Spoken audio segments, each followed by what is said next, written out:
माननीय सदस्य भीष्मराज आङदम्बेलाई रोस्टम प्रयोग गरेर आफ्नो कुरा छोटकरीमा राख्न समय दिन्छु।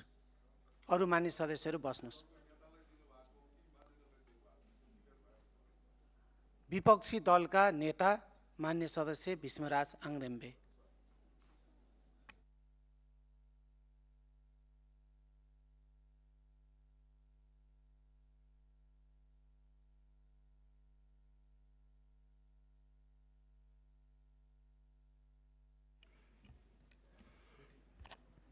सम्माननीय सभामुख महोदय, निकै लामो सकसपछि रोस्टममा बसेर राष्ट्रिय अस्मितामा व्यक्त गरिएका अत्यन्तै संवेदनशील विषयहरूको विषयमा विचारहरू राख्ने अवसर प्राप्त भएको छ। यो अवसर धेरै अगाडि प्राप्त हुनुपर्दथ्यो, यद्यपि कतिपय नहुनुपर्ने त्रुटिहरू पनि भए र मैले कुरा राख्दै गर्दाखेरि पनि अहिले पनि विपक्षी बेन्चबाट आदरणीय माननीयज्यूहरूले आफ्नो असन्तुष्टिहरू व्यक्त गरिराख्ने भएको छ। सम्माननीय सभामुख महोदय, आज वास्तवमा असामान्य परिस्थिति छ र यो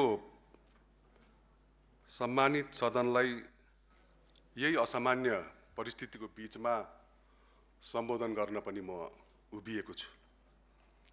म जान्दछु म त्यो देशको नागरिक हुँ जुन देश इतिहासमा कहिल्यै कसैको उपनिवेश बनेन। म जान्दछु मेरो देश वीर गोर्खालीको देश दुनियाँमा कहिल्यै कसैको सामु पनि झुकेन। तपाईँ हामी कैयौँले बाल्यकालदेखि सुन्दै आएको अत्यन्तै कर्णप्रिय र अत्यन्तै लोकप्रिय गायक गोपाल योन्जनज्यूको गीत हामीले सुनिरहेका छौँ, जो राष्ट्रिय भावनाले ओतप्रोत पनि छ।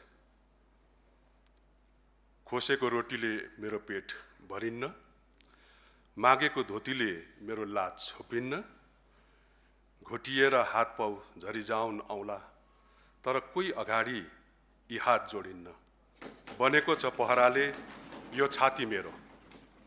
मैले यति भने सायद राष्ट्रका प्रति हाम्रो संवेदनशीलताहरू यहाँनिर छ्यापछ्याप्ती पोखिएको छ, जोडिएको छ। म यो कुरा राख्न चाहे। सभामुख महोदय, यो राष्ट्रिय गीतको शब्दले यही सन्देश दिएको छ कि नेपाली आमाको गर्भबाट हिजो जन्मिएका या भविष्यमा जन्मिने प्रत्येक बच्चा, प्रत्येक मान्छे शिरमा स्वाभिमान बोकेर बाँच्नेछ। सगरमाथा मात्रै होइन, सगरमाथा जत्रै स्वाभिमान बोकेर बाँच्नेछ। तर यस्तो सोच्छु सभामुख महोदय, आज गोपाल योन्जन हुनुहुन्थ्यो भने हाम्रो देशले छिमेकीको सिमाना मिचेको छ भनेर गर्वका साथ आफ्नो अभिव्यक्ति सार्वजनिक गर्दै गर्ने प्रधानमन्त्रीको अभिव्यक्ति सुनेर के भन्नुहुन्थ्यो होला? मलाई त्यो लागिरहेको छ। उहाँले पक्कै सोध्नुहुने थियो, मलाई त्यस्तो लाग्छ। उनले पनि मिचे, हामीले पनि मिच्यौँ, के हिसाब बराबर भन्न खोज्नुभएको प्रधानमन्त्रीजी? यही प्रश्न सोध्नुहुन्थ्यो उहाँ, भौतिक रूपमा आज हाम्रो सामुनेमा भएको भए। दुनियाँलाई थाहा छ सभामुख महोदय, लिपुलेख हाम्रो हो, कालापानी हाम्रो हो, लिम्पियाधुरा हाम्रो हो। यही संसदले ती भूभाग सहितको नेपालको नक्सा पारित गरेको पनि दुनियाँलाई थाहा छ। यो विषयको हल उत्तेजना र आवेगले होइन, संयमित ढङ्गले गहन संवादको माध्यमबाट, कूटनीतिक प्रक्रियाबाट हुनुपर्दछ। हामी सबै यही चाहन्छौँ। त्यसका लागि हामी पक्ष प्रतिपक्ष सबै नै सरकारको साथमै थियौँ र छौँ। तर सरकार र सत्तारूढ पार्टीको रवैया यो गम्भीर प्रश्नप्रति गम्भीर देखिएन सभामुख महोदय। सभामुख महोदय, सरकार अलग कुरा हो, पार्टी अलग हो, मन्त्री प्रधानमन्त्री पद अलग हो, संसद अलग। यो तथ्य बुझेर अघिल्लो संसदमा जुन बेला नेपाली कांग्रेसका वर्तमान पार्टी सभापति र उपाध्यक्ष तत्कालीन अवस्थामा प्रधानमन्त्री हुनुहुन्थ्यो, उहाँहरूले रोस्टममा उभिएर आफ्नै सरकारको पनि कमजोरीहरू केलाउनु भएको थियो। कांग्रेसका सांसदहरू कांग्रेसकै मन्त्री प्रधानमन्त्रीका विरुद्ध आवश्यक विषयमा प्रश्न उठाउनुहुन्थ्यो, प्रहार गर्नुहुन्थ्यो। त्यसैले दम राखेर भन्न सकियो आजको मितिमा यो रोस्टममा उभिएर कांग्रेस लास र दासको पार्टी होइन, त्यही हिम्मतमा त्यही नैतिक धरातलमा उभिएर आज हामीहरूले बोल्न सकिरहेका छौँ। सभामुख महोदय, तर आजको मितिमा यो संसदमा प्रश्न गर्ने क्षमताले आत्महत्या गरिरहेको बडा कारुणिक दृश्य मैले यहाँ देखिरहेको छु। सत्ताको कित्ताबाट कोही एकजनाले हिम्मत गर्लान्, मेरो देशले कसको सीमा कहाँ मिचेको छ भनेर प्रश्न गर्लान् भनेको त सभामुख महोदय म आफै लज्जित छु।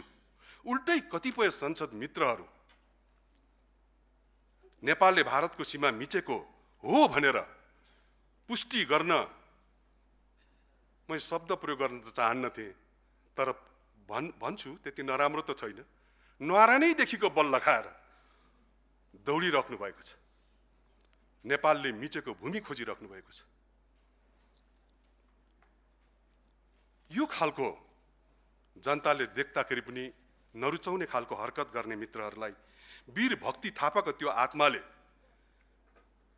धिक्कारलान् कि हाम्रा छोरा नातिहरूले भोलि कुनै दिन हामी हजुरबा हजुरआमा हुँदै गर्दाखेरि, या म यति सुन्दर उमेरहरू देख्छु म यो सदनभित्र, म त्यो उमेर कहिले बुढो नहोस् भन्ने चाहन्छु, कहिले त्यो उमेर बुढो नहोस् भन्ने चाहन्छु। तर प्रकृतिको नियमसँग मेरो सद्भाव र मेरो कामनाले काम दिँदैन, एक न एक दिन त पाएको हुन्छ। तिनै हाम्रा छोरा नातिले हामीलाई फर्केर भक्ति थापाको आत्माले धिकारेको जस्तै प्रश्नहरूको जवाफ नपाउँदाखेरि धिक्कार्छ कि धिक्कार्दैन, यो सोधेर म उसै पनि सत्तापक्षका माननीय सांसदहरूको मन दुखी भएको होला। त्यो दुखी आत्मालाई थप दुखी बनाउन म चाहन्न। बरु सभामुख महोदय, म यो संसद अब यही विषयमा रुमल लिएर बस्नुहुन्न भन्ने परिपक्व र जिम्मेवार दायित्वतर्फ सबैको बडा नम्रतापूर्वक ध्यान आकर्षण गराउन चाहन्छु। यो वर्षको बजेट उपरको छलफल बाँकी छ सभामुख महोदय। नेपाली जनताका अन्य कैयौँ जीवन्त मुद्दामा छलफल गर्नु छ हामीहरूले। प्रधानमन्त्रीजीलाई संसद नचाहिएला प्रधानमन्त्रीजीलाई, तर प्रतिपक्षलाई संसद चाहिएको छ।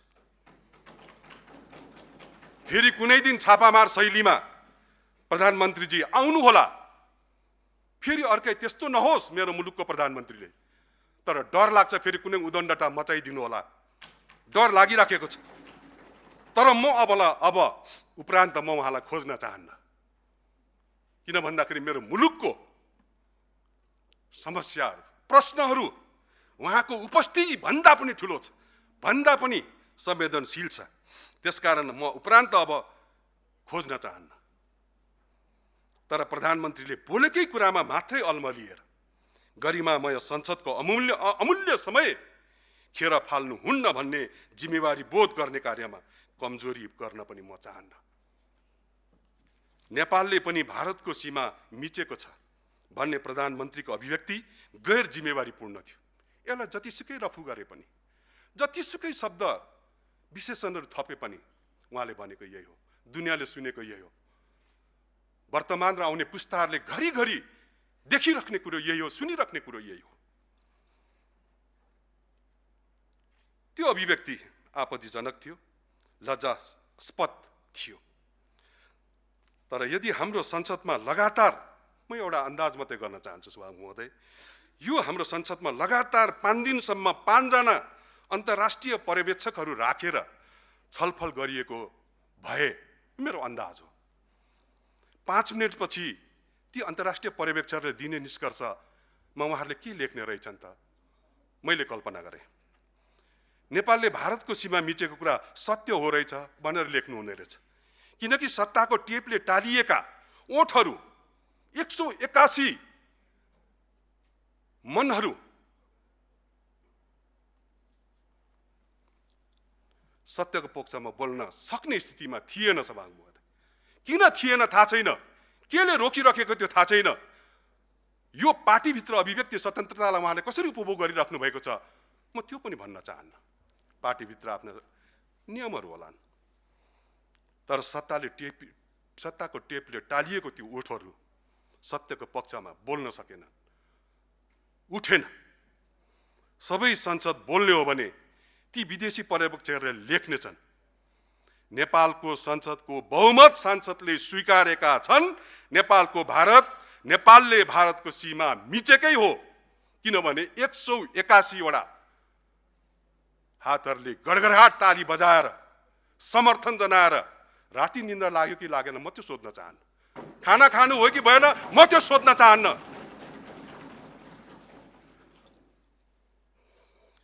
तर यति भन्छु, त्यो बहुमत संसदले स्वीकारेका गडगड तालीले समर्थन जनाएको त्यो कुरो के थियो भन्दाखेरि नेपालले भारतको सीमा मिचेकै हो। किनकि मिचेको होइन भन्ने संख्या त संसदमा अल्पमतमा छ सभामुख महोदय। बहुमत संसदले त्यो स्वीकारेको लज्जास्पद दृश्य, साँच्चै नै लज्जास्पद दृश्य थियो त्यो। झलजति सम्झिन्छु सभामुख महोदय। म त्यो दिन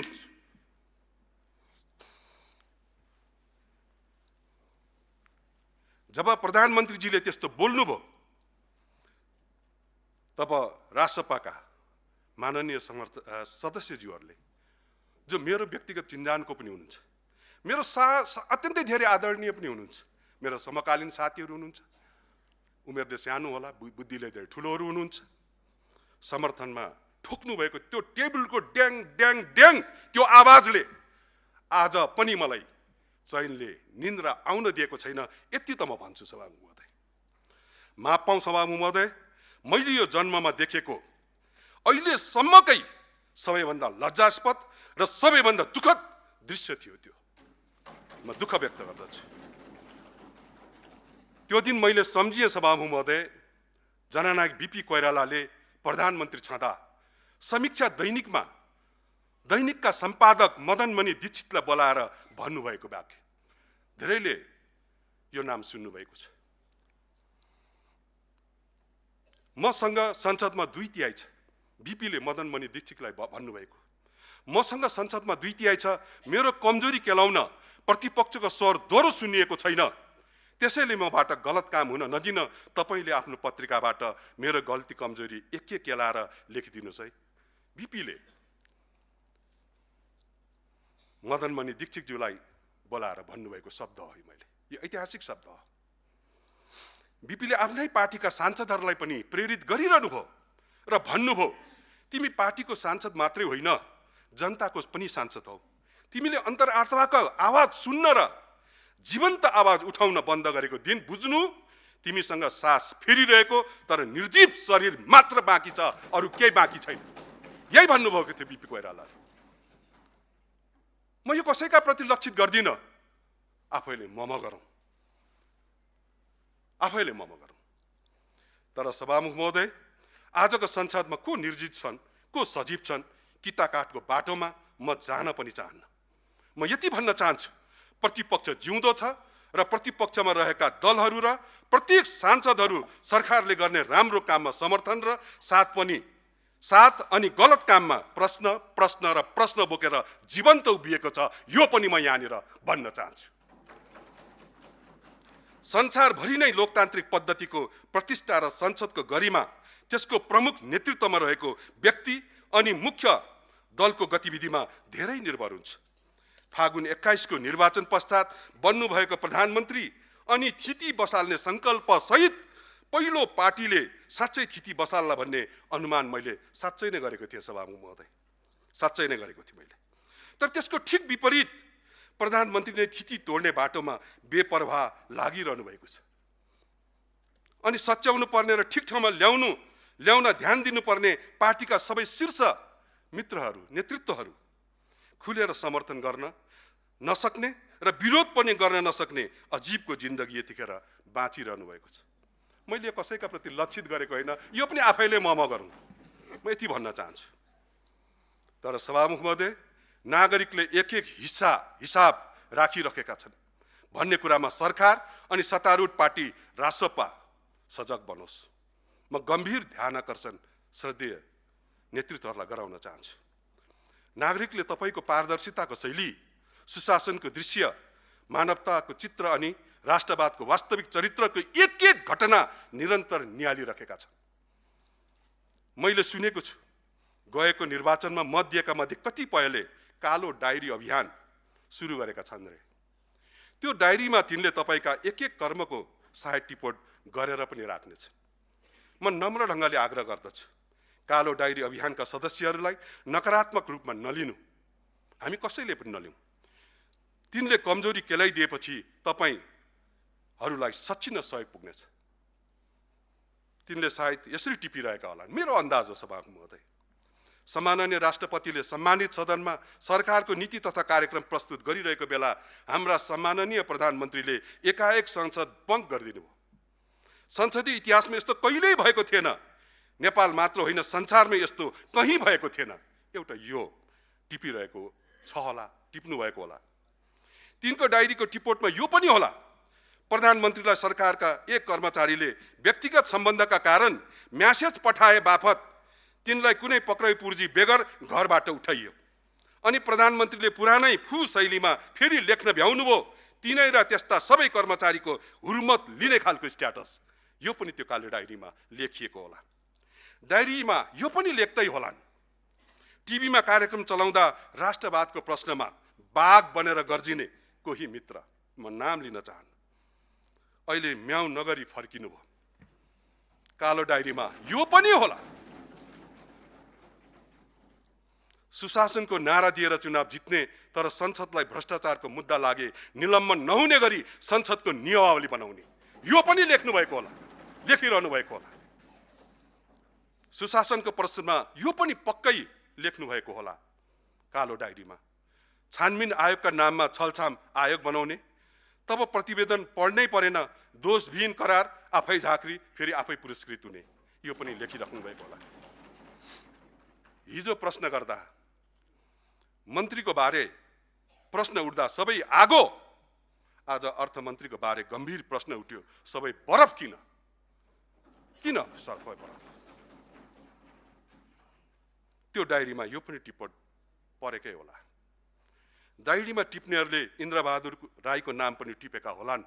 म सभामुख महोदय मार्फत सोध्न चाहन्छु प्रधानमन्त्रीजीलाई, के तपाईँ इन्द्रबहादुर राईलाई चिन्नुहुन्छ? सायद चिन्नुहुन्न। बल्खुमा जसले टहरा भत्काइन लागेको देखेर यो दुनियाँबाट आफैसँग बिदा मागे अनि बिदा लिए, तिनै हुन् इन्द्रबहादुर राई। सम्माननीय सभामुख महोदय, दुनियाँभर संसदमा राष्ट्रिय अध्यक्षले सरकारको नीति तथा कार्यक्रम पढ्ने परम्परा छ र त्यो नीति तथा कार्यक्रम राष्ट्रपतिले नभएर प्रधानमन्त्रीको नेतृत्वमा रहेको क्याबिनेटले तयार गरेको हुन्छ।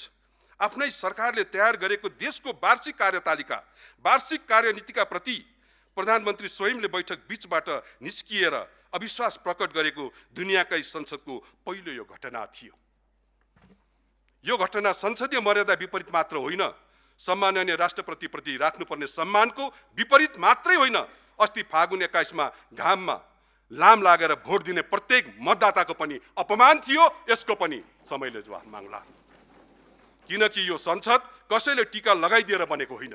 यहाँ बसेका प्रत्येक सांसद जसरी प्रधानमन्त्री मतदाताका मतबाट चुनिएर यहाँ पुग्नुभयो त्यसरी नै पुगेका हुन्। सत्तारूढ सांसदहरू पनि दास र प्रथाकालीन साङ्लामा बेरिएका निरीह जीव होइनन्, न दास हुन् न लास हुन्। प्रत्येक सांसद सार्वभौम अधिकार सम्पन्न नेपाली जनताका सार्वभौम प्रतिनिधिहरू हुन्। तर प्रधानमन्त्रीजीले यो प्रत्येकको स्वाभिमानलाई एकदमै हलुकासँग लिनुभयो। यसो गरेर उहाँले सांसद र नेपाली जनताको अपमान गर्नुभएको छ। यो मेरो ठराइ पनि हो सभामुख महोदय। सम्माननीय सभामुख महोदय, हाम्रो संसदीय नियमावलीले विशेष गरी 3 अवस्थामा प्रधानमन्त्रीको अनिवार्य उपस्थिति र प्रत्यक्ष जवाबदेहिताको अपेक्षा गर्छ। सरकारको नीति तथा कार्यक्रमको छलफलमा, प्रधानमन्त्रीले उनको मातहतको मन्त्रालयसँग जोडिएको विषयको छलफलमा र सदनमा सांसदहरूसँग प्रधानमन्त्रीको प्रश्नोत्तरमा। यही जेठ 17 गते बैठकमा छापामार शैलीमा सदनमा उपस्थित भएर ऱ्याप शैलीमा प्रधानमन्त्रीले जे बोल्नुभयो, यद्यपि म उहाँको जुन ऱ्यापर एउटा छवि छ, म त्यसको प्रशंसक पनि हो, उहाँको ऱ्यापका प्रति मेरो सम्मान पनि छ। बोल्न दे सरकार भनेर बोल्नु अहिले पनि याद आउँछ मलाई, मनपर्छ मलाई। यहाँ आएर बोल्नुभयो, प्रधानमन्त्रीले जे बोल्नुभयो त्यसले प्रधानमन्त्रीको पदको गरिमा ध्वस्त बनाएको उहाँले भ्यौ पाउनु भएन। एउटा मञ्चमा उभिएर ऱ्याप गीत गाउनु र यहाँ बसेर मेरो प्रधानमन्त्रीले थाहै पाएन भन्न पनि मेरो मनले दिँदैन, तर त्यस्तै खालको अभिव्यक्ति दिनुभयो र उहाँको गरिमा ध्वस्त भएको भ्यौ पनि उहाँले पाउनु भएन। संसदको रोस्टम ऱ्याप ब्याटलको स्टेज थिएन र होइन भन्ने अलिकति पनि हेक्का उहाँले राख्नु भएन। सम्माननीय सभामुख महोदय, बेलायतबाट सुरु भएको संसदीय परम्परालाई दक्षिण एसियामा गरिमापूर्वक प्रतिष्ठित गराउनमा दुई राजनेताको विशिष्ट भूमिका छ। भारतका प्रथम प्रधानमन्त्री जवाहरलाल नेहरू र नेपालका प्रथम जननिर्वाचित प्रधानमन्त्री बीपी कोइराला, यी दुवै नेताले नियमावलीले प्रधानमन्त्रीको अनिवार्य उपस्थिति अपेक्षा गरेको बेला मात्र होइन, सदनमा हुने सबै छलफलमा उपस्थित भएर संसदको गरिमा र महत्त्वलाई बढाउनु भएको थियो। तर जेठ 17 गते सदनमा प्रधानमन्त्रीको उपस्थिति र भूमिका उहाँको एकलौटी र एकतर्फी चयन र छनौटको विषय थियो। उहाँले प्रश्न लिन्छु भनेपछि हामीले प्रश्न सोधेका थियौँ, तर हाम्रो अपेक्षा यति थियो र हो कि प्रधानमन्त्रीको संसदमा उपस्थिति सारगर्भित हुनुपर्छ, तर त्यो दिन त्यस्तो भएन। उहाँ अचानक आउनुभयो, अचानक बोल्नुभयो अनि दाबी नै गर्नुभयो नेपालले पनि भारतको सीमा मिचेको छ। हामीले त हाम्रा सम्मानित प्रधानमन्त्रीको टङ स्लिप भएको होला भन्ने ठानेका थियौँ, तर जे होस् संसदको रेकर्डमा रहिसकेको त्यसका बारेमा प्रधानमन्त्रीले संसदमा पुनः उभिएर सफाई दिनुपर्छ, प्रश्न पार्नुपर्छ भन्ने हाम्रो अडान हो। संसदमा आएर त्यो कुरालाई फिर्ता लिनुहोस्, हाम्रो माग वा अडान जे भन्नुहोस्, हामीले खोजेको त्यति मात्रै हो। सम्माननीय सभामुख महोदय, 2076 को संसदमा तत्कालीन प्रधानमन्त्री श्रद्धेय केपी ओलीले प्रतिपक्षले उठाएका सवाललाई निम्छरो शब्द प्रयोग गरेर अपेक्षा गर्दा तत्कालीन सभामुखद्वारा प्रतिपक्षी सांसदको नियामपति अनुरूप निम्छरो शब्दलाई रेकर्डबाट हटाउन रुलिङ गर्नुभएको थियो र संसदको रेकर्डबाट हटेको पनि थियो। तर मलाई रेकर्डबाट हटाउन आँट नगर्नु भएको श्रद्धेय सभामुख महोदय, तपाईका प्रति मेरो यो प्रश्न पनि उठाएको छ, सोधौँ नसोधौँ बडो असमञ्जस पनि छ, मित्रता पनि छ, तर केले रोक्यो तपाईलाई यो रुलिङ गर्न, प्रश्न सोध्न? म आफै सकित छु, तर कुनै बेला प्रश्न बाहिर कहीँ कतै भेटमा म तपाईलाई गर्नेछु। बाहिर कुनैका आज रोस्टममा मैले सोधिनँ। के तपाईलाई लाग्छ नेपालले भारतको सीमा साँच्चै मिचेको हो? सभामुख महोदय, हामीले यही सवाललाई लिएर सदन अवरोध गरिरहेका छौँ, तर प्रधानमन्त्री सदनमा उपस्थित हुने कुराको कुनै गुन्जाइसै छैन। तपाईले यो विवादको बीच केही दिनका लागि सदन स्थगित गर्नुभयो र हिजोबाट फेरि सदन सुरु भएको छ। तर सदन सुचारू गर्ने बारेमा जुन तदारिकता देखिनु पर्ने थियो, सत्ता पक्ष र प्रतिपक्षको बीचमा सभामुखज्यू र संसदीय दल प्रमुख सचेतक र सचेतकको बीचमा देखिनुपर्ने जुन सौहार्दता थियो, सुचारण गर्ने बेलामा तदारुकता थियो, त्यो देखिएन। सरोकारवाला सत्ता पक्ष थियो र सभामुखज्यू सदनको चेयरम्यान हुनुहुन्छ, यहाँबाट त्यो तदारुकता देखिनु पर्थ्यो।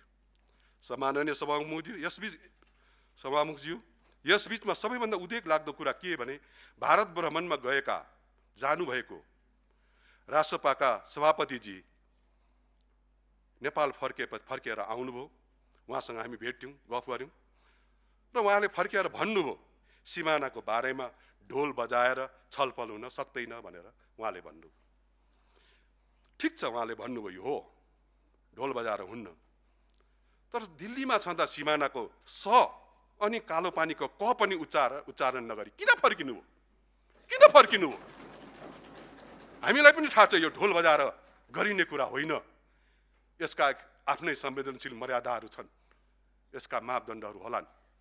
तर यही कुरा दिल्लीमा हुँदा त्यो उच्च स्तरीय भेटघाटमा जो नेपाली राजनेताले कल्पना मात्रै गर्न सक्छ, त्यो खालको उपलब्धि भेटघाट हुँदै गर्दाखेरि किन त्यो उच्चारण भएन? सिमानाको स किन डराउनु भयो? कर्णालीको क उच्चारण गर्न किन डराउनु भयो? परराष्ट्र मन्त्री भारत भ्रमणमा आउनुभयो, उहाँले प्रधानमन्त्रीले बोलेको विषयमा प्रतिपक्षले उठाएको सन्दर्भमाथि टिप्पणी गर्नुभयो। मैले श्रद्धेय राष्ट्रसभाका सभापतिज्यूसँग सर्वदलीय बैठकमा पनि बोलेको थिएँ। मेरो सार्वभौम संसदमा उभिएर सार्वभौम मुलुकको मेरो प्रधानमन्त्रीले रोस्टमबाट बोलेका कुराहरूको जवाफ यहीँ दिनु पर्थ्यो, यही खोज्नु पर्थ्यो। तर उहाँकै मन्त्री परिषदको एकजना सदस्यले इन्डियाको भूमिमा, भारतको भूमिमा गएर उहाँको कुरालाई खण्डन किन गर्नु पर्यो भनेर मैले सोधेको थिएँ सभापति महोदय। टिप्पणी गर्नुभयो। उहाँले प्रधानमन्त्रीले बोलेको विषयमा त्यहाँ गएर टिप्पणी गर्नुभयो। जेठ 17 यताका पछिल्ला दिनहरूमा हामीले के देखेका छौँ भने सत्तासीन राष्ट्रिय स्वतन्त्र पार्टीका सांसदहरू, नेताहरूबीच ठुलो प्रतिस्पर्धा एवं होडबाजी चलिरहेको छ। सभामुख महोदय, प्रधानमन्त्रीले बोल्नुभएको विषयलाई सही ठहर्याउनका निमित्त, त्यसलाई पुष्टि गर्नका लागि नेपालले भारतको भूमि मिचेकै हो भनेर यो कुरालाई थापित गर्नुपर्छ भनेर भ्रम छर्ने अति रञ्जित रूपमा प्रस्तुत हुने गर्नुभएको छ। यसो किन गरिराख्नु भएको छ मलाई थाहा छैन। यो विषयको छलफललाई लम्ब्याइरह्यो भने हामीलाई डर लागेको छ। सभामुख महोदय, अहिले नेपालको जति भूमि छ त्यो मध्ये आधा जति भूमि नेपालले भारतको भूमि खोसेर मिचेर लुटेर बनाएको हो भन्ने कुरा स्थापित हुने खतरा बढ्दै गएको छ। यो अत्यन्तै अत्यन्तै अत्यन्तै दुःखद छ। त्यो खालको मानक थापित हुने अवस्था सिर्जना गराइदिनु भएको छ उहाँहरूले। सम्माननीय सभामुख महोदय, प्रधानमन्त्रीको गैर जिम्मेवारीले सबै किसिमको पराकाष्ठा वा हद पार गरेको छ। आफूले बोलेको विषयको आयतन वा प्रभाव कति हुन्छ भन्ने कुराको हेक्का उहाँले गर्नुभएको छैन। जस्तो उदाहरणको लागि प्रधानमन्त्रीले उक्त कथनमा के भन्नुभयो भने सीमा विवाद समाधानका हेतु हामीले बेलायतसँग कुरा गरिरहेका छौँ। यो ब्रिटिस इन्डियाले छाडेर गएको समस्या हो, त्यसकारण यसमा इङ्ल्यान्डले सरोकार राख्नुपर्छ। प्रधानमन्त्रीले यति बोलिसकेपछि के सङ्कट आइलाग्यो भने प्रधानमन्त्रीका समर्थक प्रशंसकले रफू गर्नुपर्ने, त्यसका उप सफाई गर्नुपर्ने अवस्था आयो।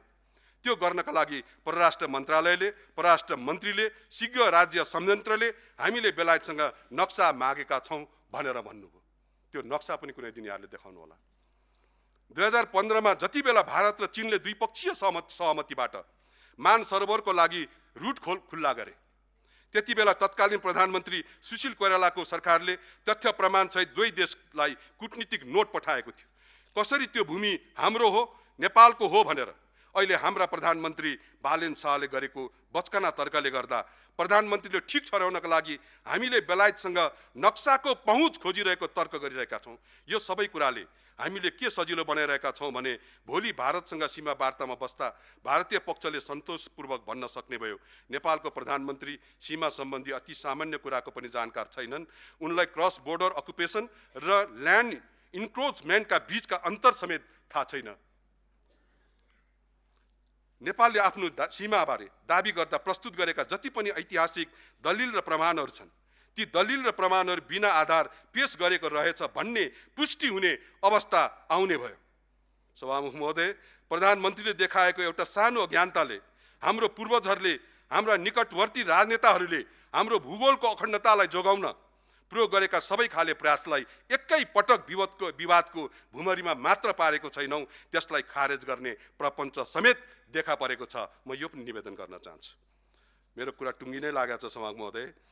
सम्माननीय सभामुख महोदय, यस्तो परिस्थितिमा प्रमुख प्रतिपक्षको रूपमा हामी के निष्कर्षमा पुगेका छौँ भने प्रधानमन्त्रीले गरेको यो खालको बचकाना क्रियाकलापलाई बचाउनका लागि प्रत्येक दिन थप नयाँ नयाँ कुतर्कहरू र यसको अनन्त श्रृङ्खला जारी हुने खतरा बढेको छ। हामीले राष्ट्रिय प्रतिष्ठालाई लोकलाजको विषयबाट जोगाउन पनि यो अवस्थालाई तत्काल रोक्न चाहन्छौँ। प्रधानमन्त्रीले जग्गा भन्नुभएको, भूमि भन्नुभएको होइन, कसैले यो तर्क गरिराख्नु भएको छ, कसैले त्यो तर्क गरेका छन्। कुतर्कको साँच्चै भन्ने हो भने बाढी जस्तै चलेको छ। सभामुख महोदय, सरकारी पक्षले विशेष गरी परराष्ट्र मन्त्री र राष्ट्रसभाका श्रद्धेय सभापतिजीले समेत भारतबाट प्रकाशित हुने पत्रिका हिन्दुस्तान टाइम्समा हामीसँग विगतको ब्यागेज छैन भनेर बारम्बार दोहोऱ्याउनु भएको छ। यसको अर्थ के हो सभामुख महोदय? तपाईँ मार्फत म श्रद्धेय साथीहरूलाई म सोध्न चाहन्छु, यसबारे उहाँहरूले प्रश्न पार्नुपर्छ।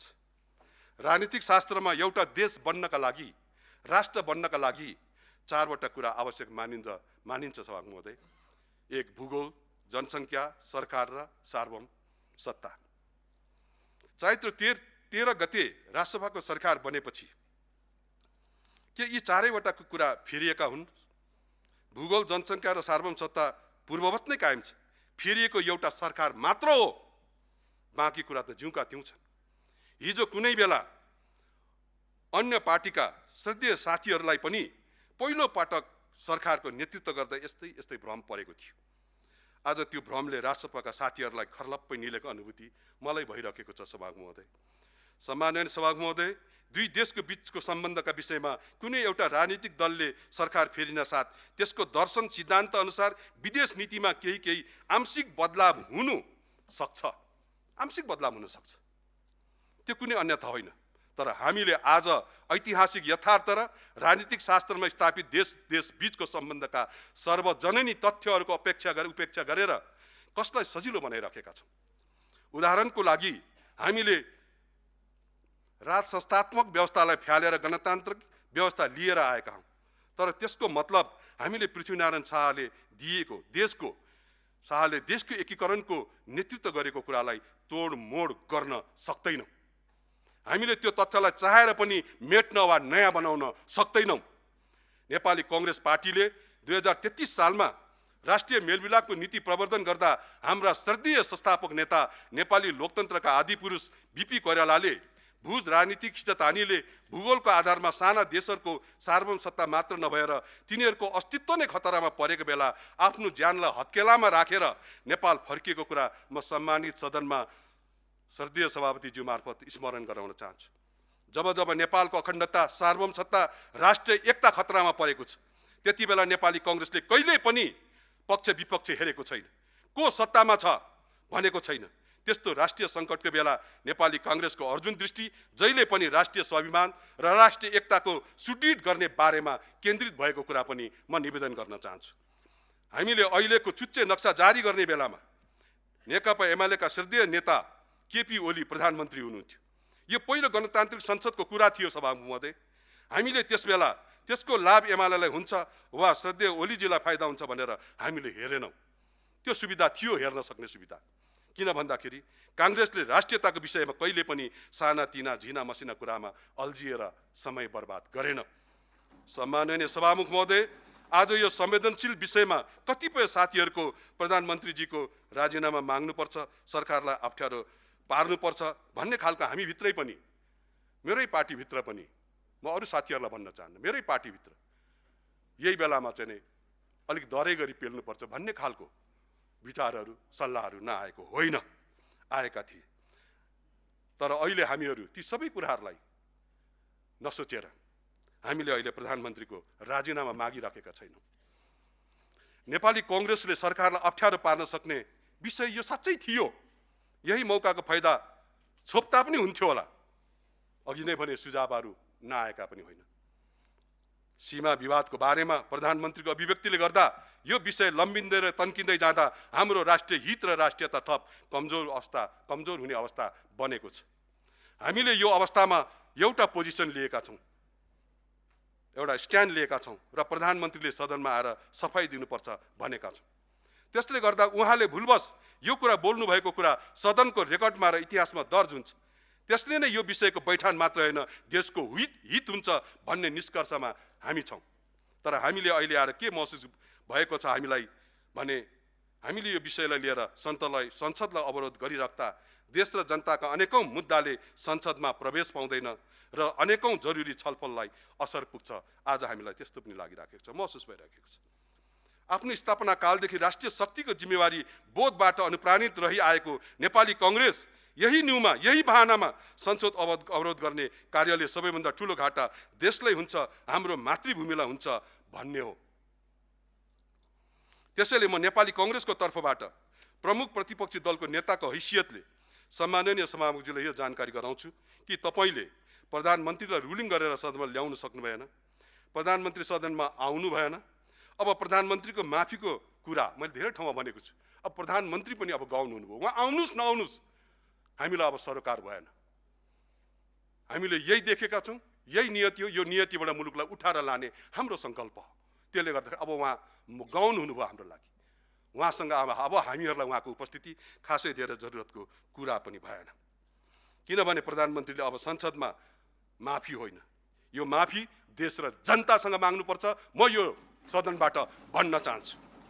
सम्माननीय प्रधानमन्त्रीलाई लागेको होला मैले संसदको उपेक्षा गर्न सक्छु, जुन उहाँले गरिराख्नु भएको पनि छ, तर इतिहासका प्रतिको जवाबदेहिताबाट उहाँ अनन्त कालसम्म भाग्न सक्नुहुन्न। यो पनि हेक्कामा रहोस्। म यही संसदको रोस्टमबाट म भन्न चाहन्छु।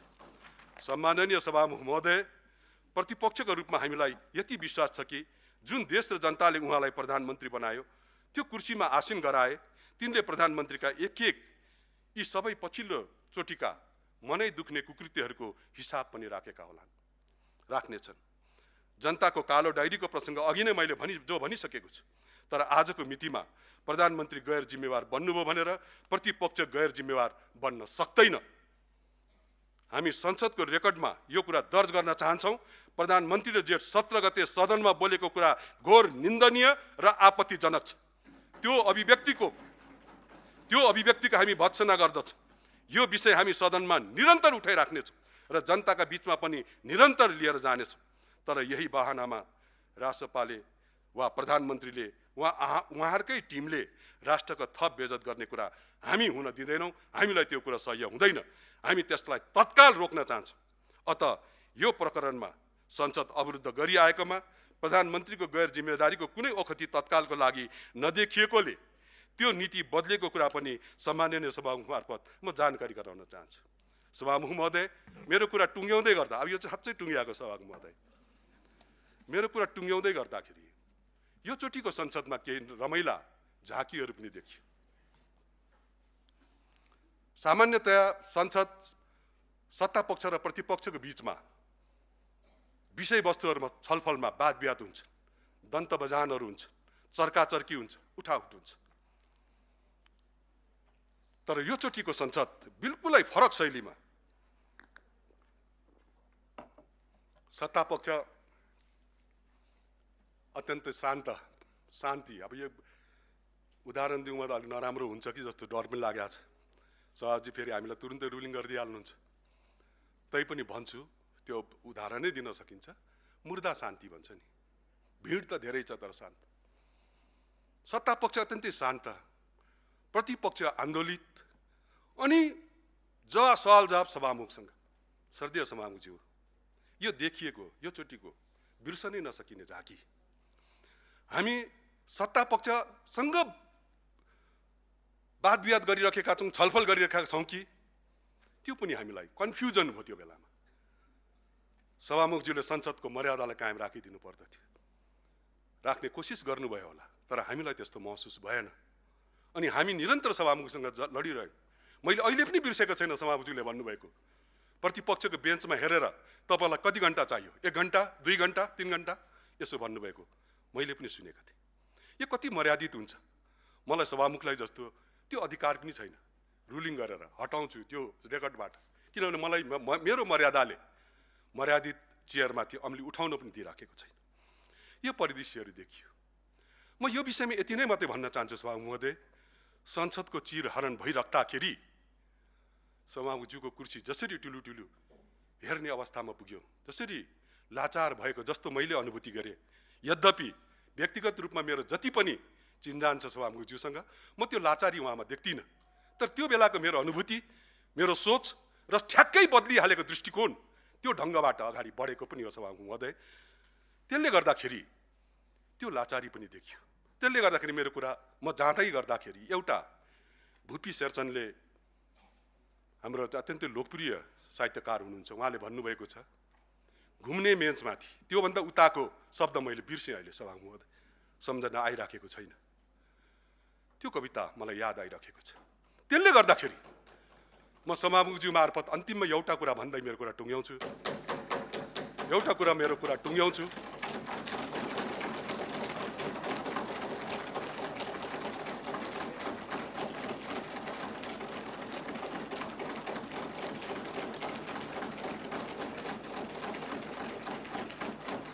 म यही कुरा राखेर अन्तिममा मेरो कुरा टुङ्ग्याउन चाहन्छु सभामुख महोदय। म सभामुखज्यू मार्फत धादिङको कुनै निर्वाचन क्षेत्रबाट निर्वाचित हुनुभएको मेरा मित्र सर्देय डिपी अर्याललाई म सोध्न चाहन्छु, सर्देय सभामुखज्यू मार्फत धादिङको कुनै क्षेत्रबाट अत्यन्तै लोकप्रिय मत लिएर जितेर आउनुभएको मेरा मित्र माननीय सांसद डिपी अर्यालज्यूलाई म सोध्न चाहन्छु। म एउटा कुरा भन्न चाहन्छु, बडो हतलाग्दो छ, राम्रो छ। मैले हिँड्ने बाटोमा यति धेरै काँडाहरू पनि नछरिदिनुस्, यति धेरै काँडाहरू पनि नरोपिदिनुस्। के थाहा भोलि त्यही बाटो भएर तपाईँ स्वयं मलाई भेट्न पनि आउनुपर्ने हुन्छ। यति नै कुरा राखेँ मैले सभामुख महोदय। धन्यवाद। जय नेपाल।